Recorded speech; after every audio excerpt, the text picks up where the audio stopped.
जय Hind. Worth नॉलेजिंग channel में आप सब दोस्तों का हार्दिक स्वागत है। देखते हैं आज की वीडियो में टॉप 30 सामान्य ज्ञान के प्रश्न और उसके उत्तर।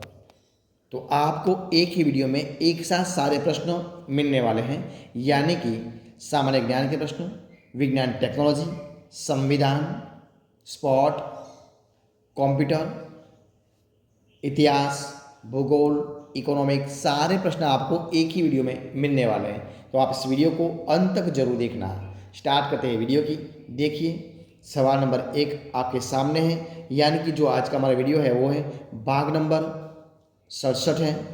और आपके लिए जो आपकी कॉम्पिटिटिव एग्जाम चाहे कोई भी आए तो इसके लिए आपको वीडियो बहुत यूजफुल होने वाला है। तो शुरुआत करते हैं प्रश्न 1 की। देखिए क्या सवाल है।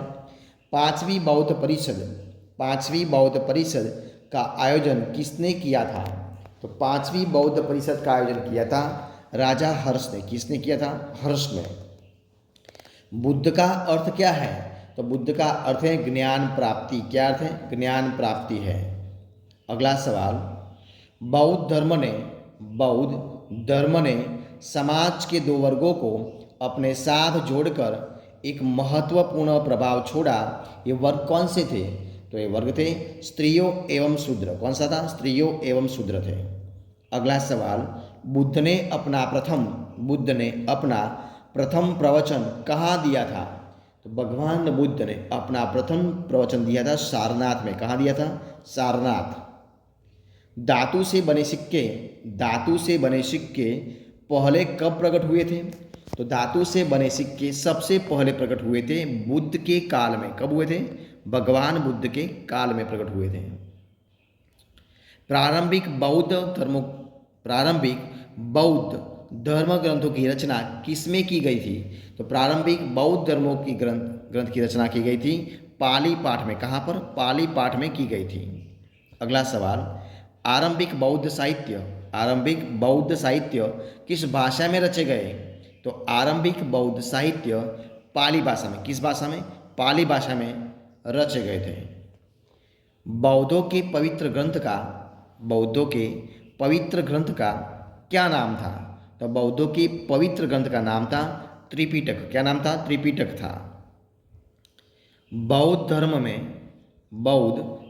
में मूल का संबंध बुद्ध के जीवन की किस घटना के साथ है? तो वह जन्म के साथ है। किसके साथ है?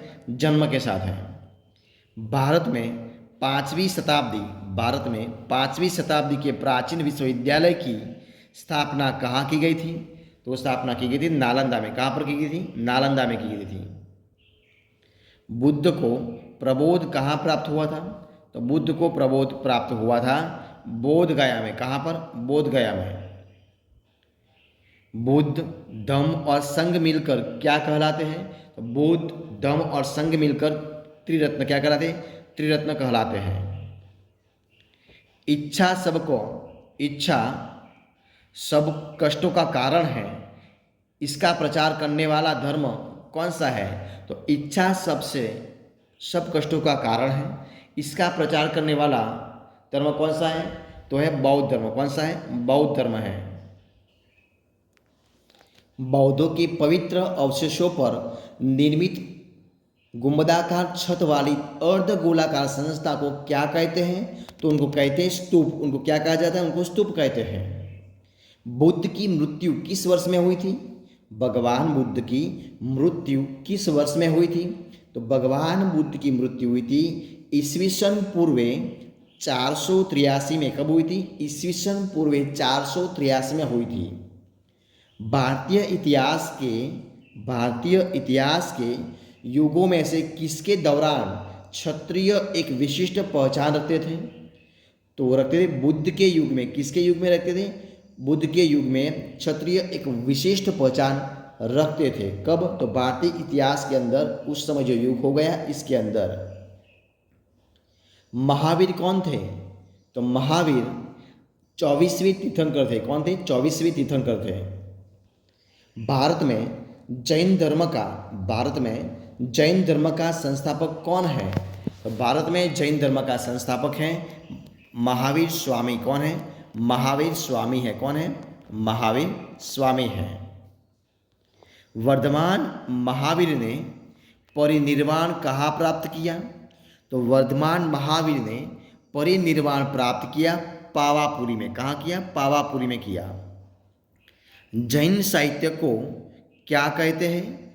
तो जैन साहित्य को कहते हैं अंग। उसको क्या कहते हैं? अंग कहते हैं। अगला सवाल, प्राचीन भारत का प्रसिद्ध वह शासक कौन था जिसने अपने जीवन के अंतिम दिनों में जैन धर्म अपना लिया था? तो दोस्तों, प्राचीन भारत का प्रसिद्ध वह शासक था चंद्रगुप्त।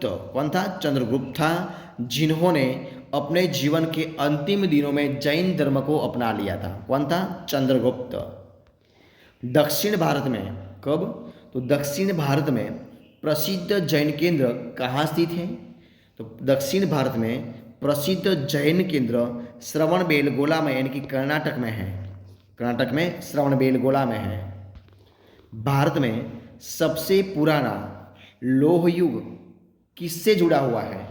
तो भारत में सबसे पुराना लौह युग जुड़ा हुआ है चित्रित धूसर मृत बांडों के साथ। किसके साथ? चित्रित घुसर मृत बांडों के साथ है। 6ठी शताब्दी कब? 6ठी शताब्दी ईस्वी सन पूर्व मगध में किसका विशाल भंडार था? तो वो था लौह का। किसका था? लौह का था। मगध के उत्थान के लिए कौन सा प्रथम शासक उत्तरदायी था? तो वो था बिंबिसार। कौन था? बिंबिसार था। ठीक है। अगला सवाल, उस राज्य का नाम बताइए जिसने पहली बार युद्ध में हाथियों का इस्तेमाल किया था? तो वो था मगध राज्य। कौन था? मगध राज्य था। सिकंदर का महान शिक्षक कौन था? तो सिकंदर का महान शिक्षक था अरस्तु। कौन था? अरस्तु था। प्राचीन काल में स्रोत सामग्री लिखने के लिए प्रयुक्त भाषा कौन सी थी? तो वो थी संस्कृत भाषा। कौन थी? संस्कृत भाषा थी। हेरोडोटस को क्या माना जाता है? तो उनको माना जाता है इतिहास का जनक, यानी कि इतिहास का पितामह। किसको? हेरोडोटस को माना जाता है। और इस वीडियो का लास्ट सवाल, एलेक्जेंडर यानी कि सिकंदर और पोरस ने कहाँ लड़ाई लड़ी थी? तो एलेक्जेंडर यानी कि सिकंदर और पोरस ने लड़ाई लड़ी थी हाइडेस्पीज में। कहाँ पर? हाइडेस्पीज में, यानी कि झेलम नदी के किनारे, उनके तट पर झेलम का युद्ध जिसको कहा जाता है, वहाँ पर। तो दोस्तों, आपके सामने में जो डेली 30 यानी कि 30 क्वेश्चन जो रख रहा हूँ, उसका वीडियो इधर मैं ख़त्म करता हूँ। तो अगर आपको इस वीडियो अच्छा लगा हो, पसंद आया हो, यूज़फुल लगा हो, तो इस वीडियो को लाइक कीजिए, कमेंट कीजिए, आपके दोस्तों में शेयर कर दीजिए। और लास्ट में आपने अब तक इस चैनल को, यानी कि वर्थ नॉल्विंग चैनल को सब्सक्राइब नहीं किया है, तो उनको सब्सक्राइब करना मत भूलें। हमारे इस वीडियो को अंत तक देखने के लिए आप सब दोस्तों का मैं दिल से हार्दिक अभिनंदन करता हूँ, आभार व्यक्त करता हूँ। तो हम लोग फिर मिलेंगे एक नए वीडियो के साथ, नए टॉपिक के साथ। तब तक बने रहें। जय हिंद, जय भारत, बेस्ट ऑफ लक।